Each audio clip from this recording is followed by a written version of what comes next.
Assalamualaikum warahmatullahi wabarakatuh. Perkenalkan, nama saya Qurrata Aini. Saya mahasiswa program studi Diploma 4 jurusan Manajemen Informasi Kesehatan. Saya berkuliah di Politeknik Piksi Ganesha Bandung.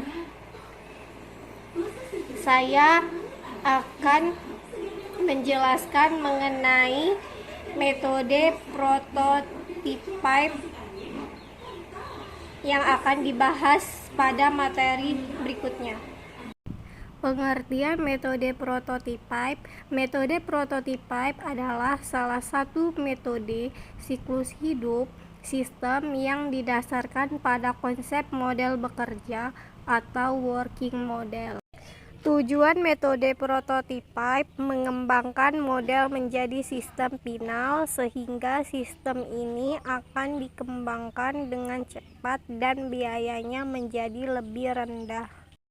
Ciri khas metode prototype: pengembang sistem, klien, dan pengguna akhir dapat melihat dan melakukan eksperimen sejak awal proses pengembangan.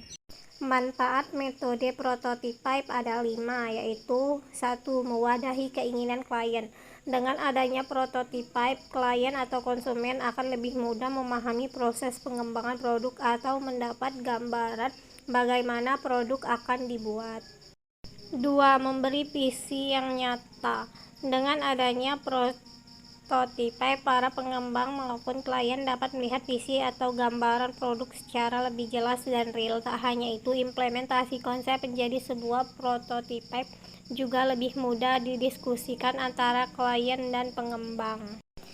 3. Penghematan biaya. Meski secara langsung pembuatan prototype memungkinkan adanya pembengkakan biaya di awal proses pengembangan, namun jika dititik secara keseluruhan justru prototype dapat menekan biaya pengembangan.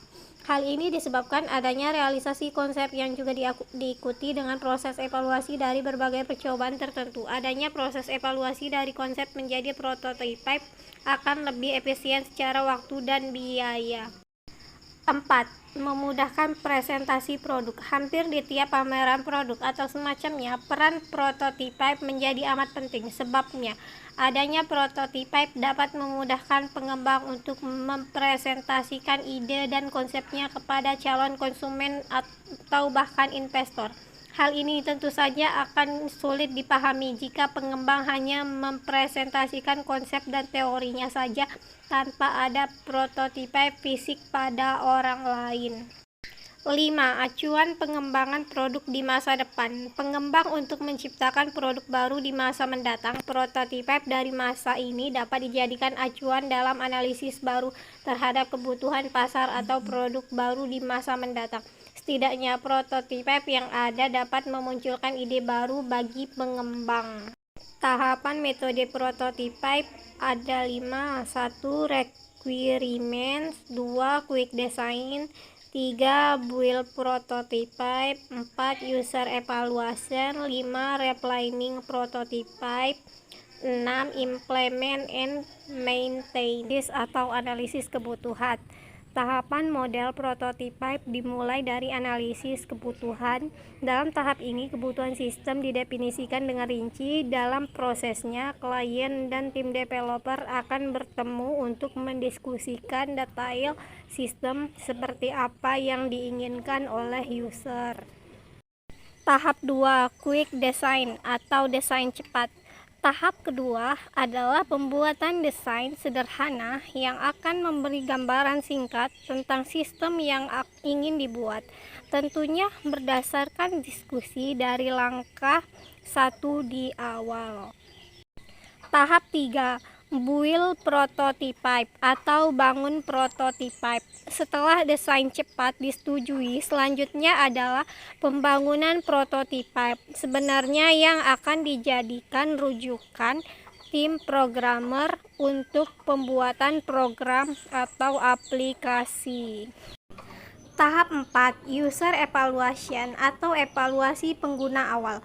Di tahap ini, sistem yang telah dibuat dalam bentuk prototipe dipresentasikan pada klien untuk dievaluasi. Selanjutnya, klien akan memberikan komentar dan saran terhadap apa yang telah dibuat.